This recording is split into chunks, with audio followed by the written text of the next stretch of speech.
Students, welcome back to my YouTube channel Chance Smart Class. Today we study about B.Pharm third semester topic microbiology unit 3. तो unit 3 के अंदर जो syllabus है वो तो बहुत कुछ है, तो आज हम 3 पार्ट को पढ़ेंगे. जो सब टॉपिक होगा उसका study of morphology, classification, reproduction, replication and cultivation of fungi and viruses. तो आज हम सिंपल से 3 पार्ट को पढ़ेंगे. तो वीडियो को शुरू करते हैं. तो पहले हम पढ़ेंगे वायरसेस होता क्या है. ठीक है, viruses is the smallest infective agent and seen by the ultra microscope. तो वायरस जो होता है वो स्मॉलेस्ट इन्फेक्टिव एजेंट होता है. Infective agent means capable for causing infection, जो इन्फेक्शन को कर सकता है उसको बोला जाता है infective agent. And seen by the ultra microscope. तो इसको हम कैसे देख सकते हैं? अल्ट्रा माइक्रोस्कोप के अंदर देख सकते हैं. क्यों? ये बहुत छोटा होता है जो कि हम नेकेड आई से नहीं देख सकते हैं. ठीक है, तो उसके बाद आएंगे स्ट्रक्चर ऑफ वायरसेस. तो वायरसेस के स्ट्रक्चर पढ़ेंगे. ठीक है, ये आपका जो शेप है उसके अंदर जो ये पार्ट है ये इसको बोला जाता है न्यूक्लिक एसिड, और इधर का पार्ट को आप बोला जाता है कैप्सोमर. कैप्सोमर कैसे होता है? Made of protein. प्रोटीन से बना जाता है जो कैप्सोमर बोला जाता है. और सिंगल कैप्सोमर जो होता है वो कैप्सिड बोला जाता है. तो सिंगल कैप्सोमर को कैप्सिड बोला जाता है. और कैप्सोमर कैसे होता है? मेड ऑफ प्रोटीन से मेड अप होता है. ठीक है, उसके बाद आएंगे classification based on the morphology. तो मॉर्फोलॉजी का अनुसार जो क्लासिफिकेशन होता है उसको हम आज पढ़ेंगे, जैसे कि helical symmetry, icosahedral symmetry and complex symmetry. तो पहले पढ़ते हैं हेलिकल सिमेट्री क्या होता है. एग्जाम्पल है TMV, tobacco Mosaic viruses and rabies viruses. ये दोनों जो वायरसेस है उसके एग्जाम्पल है हेलिकल सिमेट्री का. तो ये हो गया आपका जो पैरेलल जैसा आपको 2 दिख रहा है, और उसके बाद जो इधर है इसको बोला जाता है न्यूक्लिक एसिड. ऐसे ही आपका स्ट्रक्चर होगा हेलिकल सिमेट्री के अंदर. ठीक है, उसके बाद आता है आइकोसेड्रल सिमेट्री. तो आइकोसेड्रल सिमेट्री क्या होता है? तो इसका एग्जाम्पल पॉली वायरसेस होता है और हार्पेक्स सिम्प्लेक्स वायरस होता है. ये 2 एग्जाम्पल है क्या आइकोसेड्रल सिमेट्री का. ठीक है, उसके बाद ये हो गया आपका स्ट्रक्चर. ठीक है, ये हो गया स्ट्रक्चर, जैसे कि आप बोल सकते हो ये हो गया स्ट्रक्चर. ठीक है, उसके बाद आते हैं कॉम्प्लेक्स वायरसेस. हम पढ़े थे ना जो 3 पार्ट्स होगा तो उसको ही पढ़ते हैं. ठीक है, कॉम्प्लेक्स वायरस ये लास्ट पार्ट है आपका. ये इसके अंदर क्या आता है? बैक्टीरियोफेजेस आता है. ठीक है, बैक्टीरियोफेजेस देखते रहो. बैक्टीरियोफेजेस वो ये कैसे होता है? राउंड शेप होता है, इसके अंदर न्यूक्लिक एसिड होता है. ये आपका जो हो गया मैंने बोला था कैप्सिड व कैप्सोमर आप बोल सकते हो. ठीक है, उसके बाद आ गया classification based on host cell. Host cell के अनुसार जो क्लासिफिकेशन होता है उसको हम पढ़ेंगे. तो एनिमल के अंदर जो वायरस होगा वो RNA और DNA होगा. ठीक है, और प्लांट के अंदर जो वायरस आएगा उसको RNA बोला जाता है, और बैक्टीरिया के अंदर जो वायरस होगा उसको DNA बोला जाता है. ये जो 3 पार्ट्स है आपका बहुत क्वेश्चन में पूछा जाता है, कि जैसे कि जीपेड में भी बहुत बार आता है. ठीक है, इसको आपको समझना है. उसके बाद रेप्लिकेशन ऑफ वायरसेस. तो रेप्लिकेशन ऑफ वायरसेस जो पढ़ेंगे ये आपका 2 की 5 मार्क भी क्वेश्चन बहुत बार पूछा जाता है. सिंपल से 2 मार्क के क्वेश्चन में बहुत बार आता है. जैसे कि ये आपको समझना है कि ये है आपका सेल. ठीक है, और ये है आपका वायरस. तो सेल और वायरस को आपको क्या करना है? अटैचमेंट करना है. तो उसके बाद ये आपका ऐसी तरह का एक पिक्चर आएगा.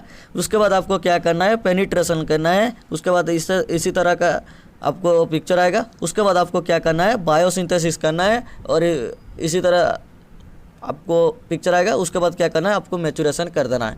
तो मैच्योरेशन करने के बाद ये क्या हो जाएगा? डिवाइड हो जाएगा. क्यों डिवाइड हो जाएगा? जो स्मॉल पेस होगा वो वायरसेस के अंदर जो वायरसेस होगा वो क्या करेगा? आपस में क्या होगा? ब्रोस्ट हो जाएगा और ट्रैवल करेगा आपका बॉडी में. ठीक है, ये हो गया आपका ट्रैवल करेगा बॉडी में. तो उसके बाद ये हो गया आपका इतना दूर आया था, और ये वायरसेस जो होता है वो अलग पार्ट है. ठीक है, इसको जो ऊपर हो गया वो रेप्लिकेशन का था, इस पॉइंट को भी रेप्लिकेशन के अंदर लिखना है. और उसके बाद जो पॉइंट आएगा इसको सिंपल से आपको समझना है. तो viruses is a Latin word, it's mean poison. तो वायरस क्या होता है? एक लैटिन वर्ड होता है जिसका मीनिंग क्या होता है? पॉइजन होता है. ठीक है, तो study of virus called virology. Virus के ऊपर पढ़ने को आप वायरोलॉजी बोल सकते हैं. इसका कैरेक्टरिस्टिक्स क्या है? ये अल्ट्रा माइक्रोस्कोप होता है, बिलोंग्स फ्रॉम पैरासाइट फैमिली. ये पैरासाइट फैमिली से बिलोंग करता है और नॉन सेलुलर होता है. ठीक है, उसके बाद जो पॉइंट है when virus contact with living cell, जो वायरस कॉन्टैक्ट करेगा लिविंग सेल्स को तो वायरस एक्टिवेट हो जाएगा, ठीक है। तो कैसे हो जाएगा, और डेडली फॉर्म में एक्टिवेट हो जाएगा। इसको भी पढ़ेंगे कैसे होता है। तो when virus is activated they can replicate easily. जो वायरस एक्टिवेटेड हो जाएगा रेप्लिकेट कर सकता है इजीली, ठीक है। उसके बाद जो क्यों होता है, ये आरएनए और डीएनए प्रेजेंस होता है ना वायरस में, तो इसलिए रेप्लिकेट कर सकता है। If another body touches that virus, अलग बॉडी जो होता है वो वायरस को टचेस करेगा तो वो क्या हो जाएगा, वो भी इन्फेक्ट हो जाए। जैसे कि कोरोना को आप देख सकते हो, एक बॉडी और दूसरा बॉडी को जो छू देता है तो क्या होता है, उसको भी इन्फेक्टिव हो जाता है, वो भी कोरोना हो गया, इसी तरह बोला जाता है, ठीक है। तो उसके बाद डिजीज आता है, जो वायरस के साथ में डिजीज होता है उसको पढ़ेंगे। तो वायरस से जो डिजीज होता है वो होता है एड्स होता है, जैसे कि acquired immuno deficiency syndrome. AIDS का जो क्यों होता है, एचआईवी वायरस के लिए। तो एचआईवी का फुल फॉर्म क्या है, ह्यूमन इम्यूनो वायरस। बहुत इंपॉर्टेंट है, बहुत कॉम्पिटिटिव क्वेश्चन में इसको पूछा जाता है। उसके बाद आता है हाइड्रोफोबिया। हाइड्रोफोबिया एक डिजीज है जो कि रेबीज डिजीज बोला जाता है इसको अलग नाम से। तो इसका क्या होता है, हाइड्रो मीन्स फेपेडो virus and phobia means fairness of the water. तो बाइट करेगा बाइट बाय द डॉग और मंकी से। मंकी और डॉग जो बाइट करते हैं उसी तरह से वो जो डिजीज होता है उसको रेबीज डिजीज बोला जाता है। उसके बाद 3 नंबर में आता है, 3rd नंबर पे क्या आता है, पोलियो। तो ये कैसे होता है, पोलियो वायरस के साथ में, ठीक है। ये हो गया आपका disease cause by the virus. उसके बाद आएंगे वायरस कल्टीवेशन। तो वायरस कल्टीवेशन क्या है, इसको हम देखेंगे। Viruses are the obligated intercellular. जो वायरस होता है वो ऑब्लिगेट होता है और इंटरसेलुलर होता है। तो so they depend on the host. तो ये क्या करता है, डिपेंड करता है वायरस होस्ट के ऊपर जो सर्वाइवल करने के लिए। They can not be grown in living culture media. तो ये जो वायरस है ये नॉन लिविंग कल्चर मीडिया के ऊपर डिपेंड नहीं करता है। वो जो ग्रोन करेगा वो नॉन लिविंग कल्चर मीडिया ऊपर कभी नहीं कर सकता है। और अगर प्लेटो, ठीक है, they most require living cells. और वायरस जो होता है वो ग्रोन करने के लिए लिविंग सेल रिक्वायर करता है। LC वायरस ग्रोन, ठीक है, but NLC non living culture media then not grow. हो गया, ठीक है, ये आपको समझना है। उसके बाद आएंगे viruses can be culture these methods. तो वायरस जो होता है वो कल्चर कर सकते हैं बहुत मेथड में, उसको भी हम देखते हैं, ठीक है। तो पहला आता है जो पार्ट आता है एनिमल इनोकुलेशन। तो एनिमल इनोकुलेशन क्या होता है इसको देखते हैं। Viruses sometime are cultivated in laboratory animals such as mice, guinea pig, hamster, rabbits etcetera. जो वायरसेस होता है कल्टिवेटेड करने के लिए उसको लैबोरेटरी एनिमल चाहिए, ठीक है। तो जैसे कि माइस होता है, माइस मीन्स मूसक राज आप बोल सकते हो, ठीक है। This selected animals should be free from disease. जो कि आप सिलेक्ट करेंगे एनिमल्स को, वो उसको कौन सी भी डिजीज नहीं होना चाहिए। तो डिजीज होगा तो वो उसको हम यूज नहीं कर सकते। Viruses can inoculated to these animals by intracellular route और इंटरकेबल। जो वायरस होता है इसको इनोकुलेट करने के लिए एनिमल के अंदर इंट्रासेलुलर रूट में भेजा जाता है। आफ्टर इनोकुलेशन, जब इनोकुलेशन हो जाएगा, virus multiply in the host and develop disease. तो वायरस क्या करता है, मल्टीप्लाई करता है और डेवलप क्या करता है, डिजीज करता है। The animals are observe symptoms of disease and death. जो एनिमल होते हैं ऑब्जर्व करते हैं, सिम्टम्स देखा जाता है। Then the virus is isolated and purified from the tissue of these animals. जो वायरस होगा वो आइसोलेटेड फॉर्म में होगा और प्यूरिफाई करेगा टिश्यू ऑफ द एनिमल के अंदर। ये हो गया एनिमल। उसके बाद आते हैं सेल कल्चर। तो सेल कल्चर होता क्या है इसको समझना है, ये भी बहुत इंपॉर्टेंट है। पहले तो आपको क्या करना है, इमेजिन करना है यहाँ पर एक टिश्यू है, ठीक है। मैं आपको पूरा काम ये दिखाता हूँ। टिश्यू है, उसको क्या करना है, आपको ट्रीट करना है टाइपसिन कोलाजन से। तो क्या आएगा, देन आएगा सेल गेट सेपरेट हो जाएगा। तो टिश्यू को आप टाइपसिन के साथ ट्रीट करेंगे तो सेल गेट सेपरेट हो जाएगा। आफ्टर देन क्या होगा, cell grow and monolayer form the bottom. तो बॉटम में क्या करेगा, आपको मोनोलेयर फॉर्म करेगा। तो टॉप और बॉटम में आपको चीज़ समझना है। बॉटम है नीचे के साइड और टॉप है ऊपर के साइड। तो बॉटम क्या है, आपको नीचे के साइड में। व्हेन वायरस इज इनोकुलेट, जब वायरस इनोकुलेट करेगा in this monolayer, then virus is infect these cells. तो वायरस क्या करेगा, इन्फेक्ट करेगा। उसके बाद क्या होगा, due to growth of virus cell will died and form a layer. तो वायरस क्या होगा, वो सेल डाइड हो जाएगा और लेयर एक फॉर्मेशन करेगा। तो ये हो गया आपका फुल स्ट्रक्चर जो कि आपको पढ़ना है। ये हो गया आपका वायरसेस का स्ट्रक्चर, ठीक है। ये हो गया आपका सेल कल्चर। उसके बाद पढ़ते हैं फंगी क्या है, ठीक है। फंगी आपको क्या पढ़ना है, fungi these are the member of eukaryotic organism. तो फंगी क्या होता है, यूकैरियोटिक ऑर्गेनिज्म का मेंबर होता है दैट इंक्लूड्स माइक्रो ऑर्गेनिज्म। तो ये माइक्रो ऑर्गेनिज्म के अंदर आता है, such as yeast, mould, mushroom etcetera. तो इसके अंदर जो एग्जाम्पल आता है माइक्रो यीस्ट आता है, मोल्ड आता है, मशरूम आता है एट्सेट्रा। तो generally they are aerobic in nature. तो एरोबिक और एनाएरोबिक या भीतर डिफरेंस समझना है। एरोबिक क्या होता है, जो ऑक्सीजन को कैरी करता है, ठीक है, with oxygen. Anaerobic without oxygen. They we are first identify the Agostino Bassi bacteriologist in 1835। तो जो कि एगस्टिनो बेसेई ये एक साइंटिस्ट का नाम है, वो जो कि बैक्टीरियोलॉजिस्ट है, वो 1835 में क्या कहते हैं, फंगी को निकल आते हैं, ठीक है। The study of fungi is called mycology. तो फंगी को स्टडी करने को उसको बोला जाता है माइकोलॉजी। ये हो गया फंगी। उसके बाद पढ़ते हैं comparison of fungi and bacteria. तो फंगी एंड बैक्टीरिया का कंपैरिजन पढ़ेंगे। तो कैरेक्टरिस्टिक्स इधर लिखा है और ये हो गया फंगी और यह है बैक्टीरिया। तो सेल टाइप का फंगी का कैसा होगा, यूकैरियोटिक होगा। बैक्टीरिया का कैसा होगा, प्रोकैरियोटिक होगा। ऑप्टिमम पीएच क्या होगा फंगी का 4.6 एंड बैक्टीरिया का क्या होगा 6.5 to 7.5। सेल मेम्ब्रेन कैरेक्टरिस्टिक्स, जो सेल मेम्ब्रेन होगा फंगी का यह कैसा होगा, स्टेरोल प्रेजेंट होगा। बट बैक्टीरिया क्या होगा, स्टेरोल एब्सेंट होगा। Expect mycoplasma. ऑक्सीजन रिक्वायरमेंट करेगा जो फंगी क्या करेगा, एरोबिक करेगा। मैंने बोला था एरोबिक क्या है, ऑक्सीजन के साथ, और जो ऑक्सीजन नहीं करेगा वो एनारोबिक होगा। तो बैक्टीरिया क्या होगा, एरोबिक एंड एनारोबिक, ये दोनों को कर सकता है बैक्टीरिया, ठीक है। सेल वॉल कंपोनेंट क्या होगा, यह होगा फंगी का चितिन होगा और पॉलीसैकेराइड होगा। बैक्टीरिया का क्या होगा, पेप्टिग्लाइकन एंड पॉलीसैकेराइड होगा, ठीक है। ये हो गया आपका कंपैरिजन, बहुत बार पूछा जाता है, ठीक है। उसके बाद आते हैं क्लासिफिकेशन ऑफ फंगी। जो फंगी के क्लासिफिकेशन है उसको हम पढ़ेंगे।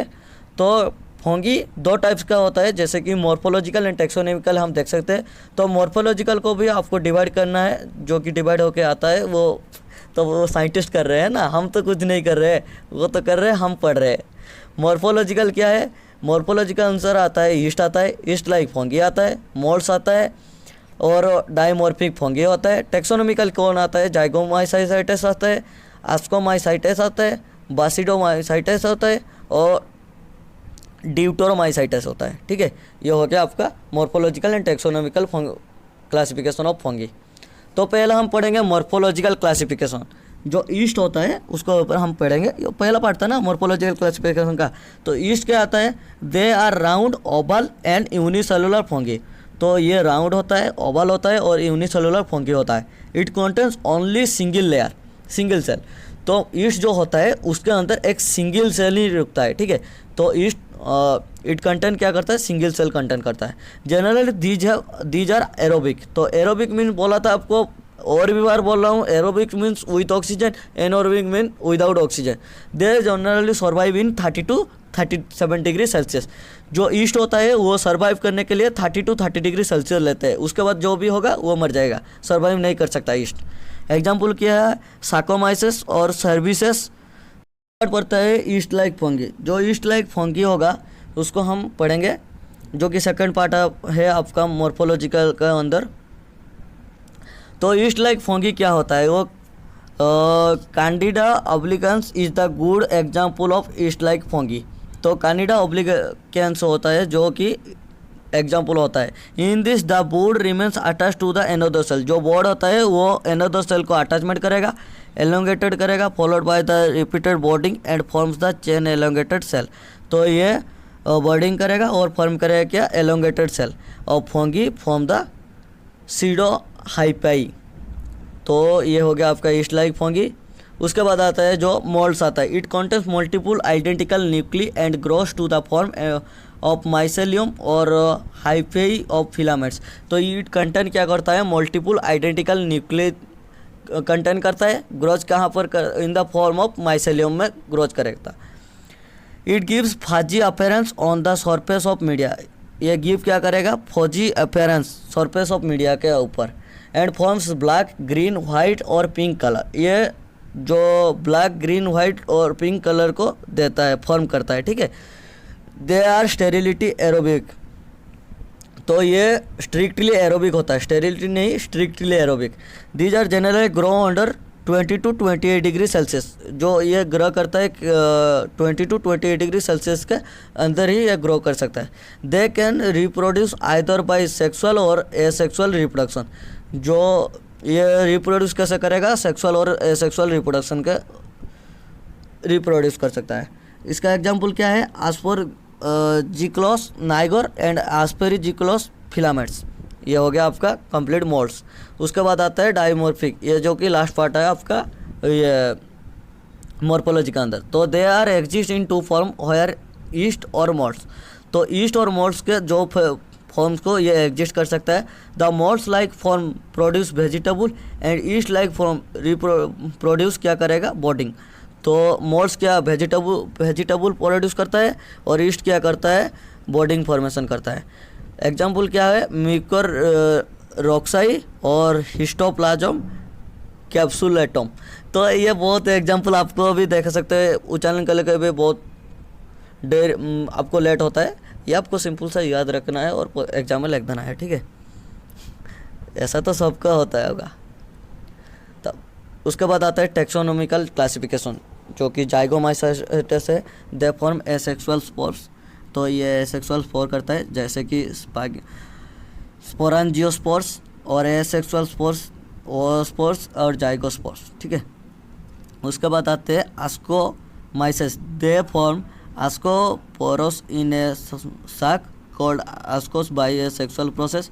और बासिडोमाइसाइटिस को क्या होता है, they form sexual spores called basidiospores. तो ये सेक्सुअल स्पोर को फॉर्म कर सकता है, जैसे कि उसको बोला जाता है बासिडोस्पोर्स। ये हो गया आपका on the tip of the surface of basidium, तो ये टिप ऑफ द सरफेस में सेक्सुअल स्पोर फॉर्म करता है। उसके बाद आते हैं deuteromycetes. They do not produce sexual spores, ये सेक्सुअल स्पोर्स प्रोड्यूस नहीं कर सकते हैं। Most of the fungi of medical importance belongs to this class, तो जो फंगी और मेडिकल इंपॉर्टेंस होता है वो इसी क्लास के अंदर जाता है, ठीक है।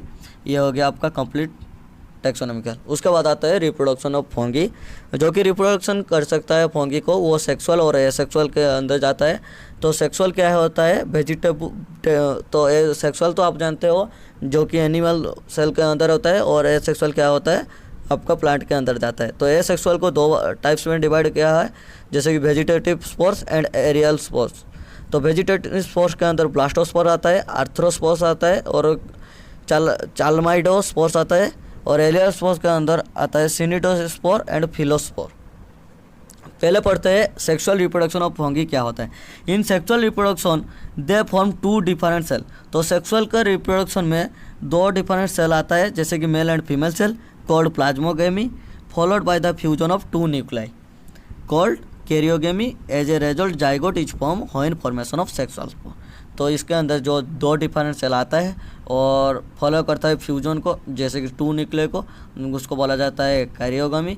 रिजल्ट में जो जाइगोट आता है उसको उसी तरह से फॉर्म क्या करता है, फॉर्मेशन करता है सेक्सुअल स्पोर। तो उसके बाद पढ़ते हैं asexual reproduction of fungi. Fungi which are medically importance mostly produce by this method. जो फंगी होता है मेडिकली इंपॉर्टेंस होता है, प्रोड्यूस होता है एसेक्सुअल रिप्रोडक्शन के अंदर। They produce different asexual spores by mitosis. तो ये डिफरेंट स्पोर्स माइटोसिस के तरह से ही ये बन सकता है एसेक्सुअल रिप्रोडक्शन। तो उसके बाद पढ़ते हैं वेजिटेटिव स्पोर, जिसके अंदर मैंने बोला था ब्लास्टोस्पोर आता है, फॉर्म बाय द ब्रॉडिंग प्रोसेस। तो ब्रॉडिंग प्रोसेस से जो भी फॉर्म करेगा उसको ब्लास्टोस्पोर बताते हैं। Form parent cell as in yeast में जो पेरेंट सेल होता है उसके अंदर ब्लास्टोस्पोर आता है। आर्थ्रोस्पोर क्या है, दिस इज ए रेक्टेंगुलर और cuboidal thick wall spores which is form by the फ्लाइलेंजियोस and end of the hyphae. तो ये रेक्टेंगुलर होता है और क्यूबिटल थिक वॉल स्पोर होता है, जो कि फॉर्मेशन कहाँ पर होता है, fragmentation of the end of hyphae. तापर chlamydospores, these are the thick walled resting spores which develop from the hyphae after long dormancy. तो ये थिक वॉल्ड रोस्टिंग स्पोर होता है जो कि डेवलप करता है हाइपेई में लॉन्ग डोरमासी के बाद में। उसके बाद आते हैं एरियल स्पोर्स। एरियल स्पोर्स क्या होता है, जो एरियल स्पोर होता है उसके अंदर दो पार्ट्स आते हैं, जैसे कि मैंने बोला था कानिडिया स्पोर्स एंड फिला स्पोर्स। तो कानिडिया स्पोर्स और कानिडिया उसको बोला जाता है। इसको अंदर माइक्रो कानिडिया होता है, माइक्रो कानिडिया होता है। Micro means small, micro means big. तो spores is small and singly, तो इसको बोला जाता है माइक्रो। माइक्रो मीन्स मैंने बोला था स्मॉल, जो क्या आ गया, माइक्रो कानिडिया स्मॉल होता है और सिंगली होता है, मैंने सिंगली मीन्स वन होता है, ठीक है। माइक्रो कंडिया क्या है, माइक्रो मीन्स मैंने बोला था large in size and multi cellular. इसके अंदर जो सेल होगा वो मल्टी सेलुलर होगा। तो उसके बाद आते हैं phialospores, modified conidia borne at the tip of the flask shaft and specialise conidiospores called phialides. तो जो फिलास्पोर्स आता है वो मॉडिफाइड कोनिडिया होता है और बोरन करता है eight the tip of the flask शेफ्ट। हो गया, ये हो गया आपका फिलास्पोर्स। उसके बाद आज का लास्ट जो कि सब टॉपिक है, उसके बाद जो भी अलग पार्ट होगा यूनिट 3 का, उसको हम अलग से वीडियो में कवर करते हैं। वो ये वीडियो तो बहुत लंबा हो जाएगा, आसपास 15 to 20 सेकंड के अंदर। तो कल्टीवेशन ऑफ फंगी क्या होता है, ये Sabouraud agar is a type of agar growth in media containing peptone use to cultivation of fungi. तो जो सबराउड अगर होता है वो एक टाइप का अगर होता है जो कि मीडिया में ग्रोथ करता है, वो कंटेनिंग क्या करता है, पेप्टन, और क्या करने को, यूज करने को, कल्टीवेशन ऑफ फंगी को। It was develop by the Raymond Sabouraud in year 1892। जो इसको डेवलप करते हैं वो उसका नाम है रेमंड सबराउड, 1892 में। The standard temperature for incubation of fungi is 30 degree Celsius. तो स्टैंडर्ड टेम्परेचर इंक्यूबेशन करने को फंगी को 30 डिग्री सेल्सियस निकलता है इन humidity environment for the 21 days लगता है, जो कि स्टैंडर्ड टेम्परेचर इंक्यूबेशन करने के लिए। आफ्टर दिस इंक्यूबेशन, जो इंक्यूबेशन हो जाएगा तो 20 डेज के बाद वो कैलोरीज ऑफ फंगी फॉर्म करेगा इन कल्चर मीडिया में। तो कल्चर मीडिया में क्या होगा, कैलोरीज फॉर्म करेगा, ठीक है। दोस्तों, इसी टॉपिक को आपको नोट चाहिए तो मुझे कमेंट करो, मैं आपको नोट प्रोवाइड कर दूंगा। और वीडियो अच्छा लगा तो like, share, subscribe my YouTube channel.